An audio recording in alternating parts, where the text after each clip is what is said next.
début de notre collectif citoyen d'avenir et qui termine en déclarant « Soyons des citoyens d'avenir et des citoyens du monde, à l'écoute du temps et des circonstances, sans laisser prise au mal des esprits fermés, prostrés dans la peur des différences. Ne les laissons pas s'introduire peu à peu dans notre univers et notre environnement. » Au regard de cette pensée forte d'une femme qui se définit d'une double culture, qui se dépasse en soulevant des montagnes d'indifférence et de préjugés, pour nous adresser un message d'universalité nationale et internationale, je vous mets en regard maintenant une autre pensée visionnaire.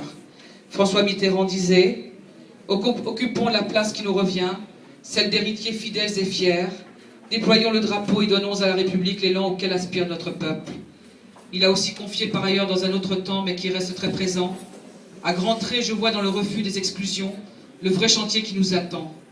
La République a besoin de compter son monde, les exclus du travail, les exclus du savoir, les exclus du bien-être, les exclus de la dignité, les exclus de la santé, les exclus du logement, les exclus de la culture qui doivent disposer de tous leurs droits.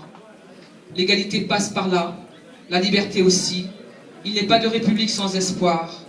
Quant à la pauvreté, au racisme et à l'ignorance, ils sont les pires ennemis de la démocratie. Alors, si les Français doutent parfois d'eux-mêmes, qu'ils écoutent la rumeur qui monte des quatre coins de la planète, partout où l'on se bat pour l'indépendance nationale, pour le droit d'un peuple à disposer de lui-même, pour l'avènement des pays pauvres au partage des richesses, pour la liberté de penser, pour l'égalité des droits.